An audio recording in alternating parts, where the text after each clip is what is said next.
Да, тука ни е подпредседателот на Македонската асоциација на туристички водичи и придружници. Добро утро за Елвир Садиковиќ, добре ни дојдовте. Добро утро вам и на гледачите на Македонската телевизија. Темата пред малку ја отворивме со директорката на агенцијата, па ајде да ве прашаме и вас. Ова е долгогодишен проблем. Во закон има и според закон секој кој што сака туристичка прошетка треба да ангажира лиценциран туристички водич.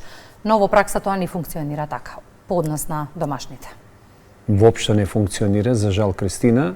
Македонската асоциација веќе 5 години во минатиот период, значи преку безброј писмени барања до Министерството за економија тогашно, сега веќе имаме Министерство за култура и туризам, поднесе барање за регулирање на овој проблем. Значи, постои член во Законот за туристичка дејност, тој е член 37а, меѓутоа за жал тој не се почитува.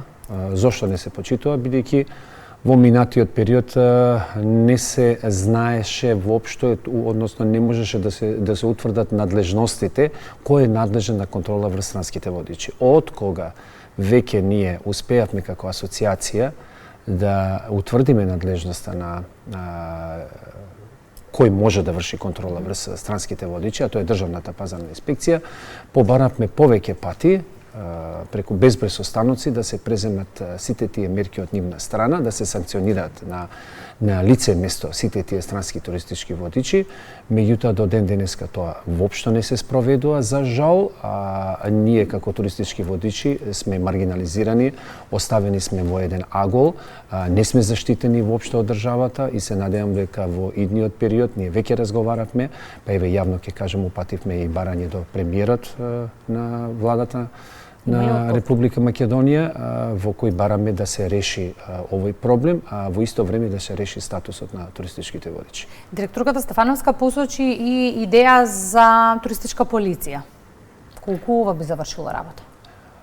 Видете, директорката е веќе, ми се чини дека 1 година е на функција, меѓутоа Македонската асоциација веќе 5 години, од 2020 година, бара формирање на туристичка полиција, односно инспекторат за туризам. Тој инспекторат за туризам во основа би била одговорна или би ги имала надлежностите не само во делот на туристичките водичи, туку и во сите останати туристички сектори, туристички капацитети. Тоа ние го бараме многу подамно, тоа го баравме и од претходната влада, еве и сега упативме исто така писмено барање до премиерот, исто така бараме да се воведе таа инспекторат за туризам или туристичка полиција, со кој што во овој случај ќе не заштити и нас туристичките водичи, меѓутоа и сите чинители во туристичкиот сектор. И тоа сакав да кажам дека неангажирањето на домашни туристички водичи прави два проблеми. Ве остава од една страна вас без приход, од друга страна нуди можност секој да ја толкува историјата онака како што сака, да дава слика за нашата држава на туристите онаква каква што сака. Кристина, веќе подолг период, ја повеќе пати бев гостин кај вас во вашето студио, благодарност до Македонската телевизија, и ги искажавме нашите барања и нашите проблеми. Прво, Македонската асоциација од 2019, можам да кажем, од самото формирање, се бори за да се подигнат критериумите прво за добивање на лиценца на туристички водич. Зошто? Сметаме дека секој во државата не може да биде туристички водич. Зошто? Затоа што тоа е многу специфична професија. Треба многу вложување, труд, знаење, треба да имате познавање од повеќе области. Нормално, сето тоа треба да биде поддржано преку испити од релевантните институции. Тоа се бориме. Втората работа со која што исто така се сочуваме проблеме, тоа е контролата, кој што веќе разговаравме, и третото е дека тие странски водичи кои што доаѓаат овдека, за жал да искривуваат нашата култура и историја, односно културното и историското наследство. И тоа ни причинува многу голем проблем. Меѓутоа, тоа не е само во делот од проблемот кој што го имаме со странските туристички водичи, за жал ние го имаме и со домашните туристички водичи, бидејќи нема воопшто критериуми врз основа на која се добива лиценцата, а нашата асоциација веќе има изготвено елаборат кој што е поднесен до Министерот за култура и туризам и бараме во идниот период да се воспостават семинари на кои што ќе се испитува, односно ќе се тестира знаењето на водичите. Колку лиценци лиценцирани туристички водичи имаме во моментов во Македонија? Видете, не постојат, тој податок може да ви кажат точно од факултетите кои што ги имаме во Македонија. Асоциацијата немаме затоа што ние генерално немаме регистар. Добро, тогаш ајде некаде над 1000, ја мислам дека над 1200 водичи. Добро. Како да им помогнеме на сите оние кои што сакаат да ангажираат туристички водич? Како да знаат дека тој е лиценциран? Треба да му побараат, претпоставам, да се легитимира или пак? Апсолутно. Прво кој што секој сака да има туристички водич, значи ќе нормално денеска преку интернет може да пронајдете се, ќе не пронајде нас како Македонска асоциација, значи ние имаме наша веб страница, имаме наш телефон, значи нормално може да се обрати во нашата асоциација, ние врз основа на барањето, дали е правен субјект или физичко лице, обезбедуваме туристички водич кој е лиценциран и кој сметаме дека е едуциран и ги исполнува сите критериуми на еден професионален туристички водич, така да може да добие туристички водич во секој време. Колкав е обемот на работа во моментов? Голем е. Од каде имате се групи? Најголем број на туристи, Кристина, имаме од Турција. Што ги интересира најмногу? Македонија. Цела? Апсолутно.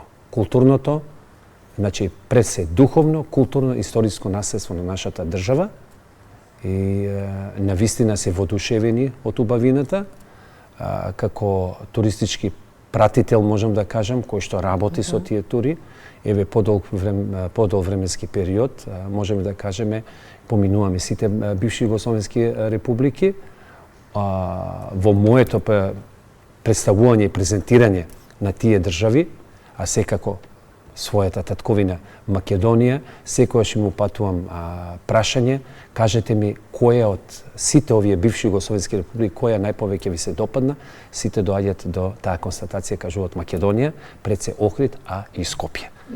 Покрај понудата, веројатно и поради приказната која што вие им ја нудите. Апсолутно. Тоа е особено важно и постојано зборуваме кога се гради една туристичка приказна, суштината е да ги вратиме повторно овие туристи дома. Се среќавате повторно со туристи кои што сте ги воделе некаде пред некоја година, доаѓаат повторно? Секако доаѓа со своите пријатели, доаѓа со своите семејства и Кристина, да се надоврзам на претhodното гостување на директоркава, баш го следев, чекајќи за да влезам во студиото. Само сакам да потсетам македонската јавност дека најголемите промотери на Македонија се туристичките водичи, најголемите културни амбасадори на оваа држава се туристичките водичи. Нити Агенцијата за поддршка и развој, нити некоја туристичка агенција не може толку да направи повеќе, толку поубаво да испромовира Македонија, сето тоа духовно, културно, историско наследство кој што ги имаме на овие простори,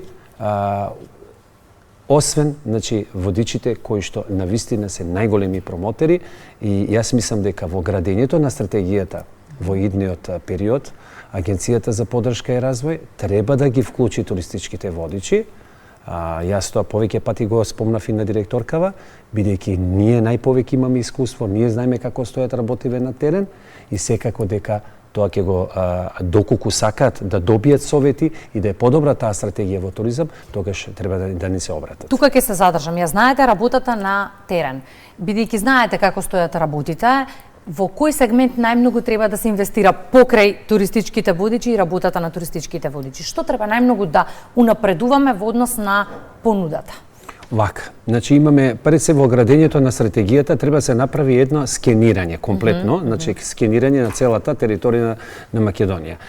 Директорката кажа дека во соработка со јапонската амбасада одредени се некои локација, Дебарца, Струга, Вевчани.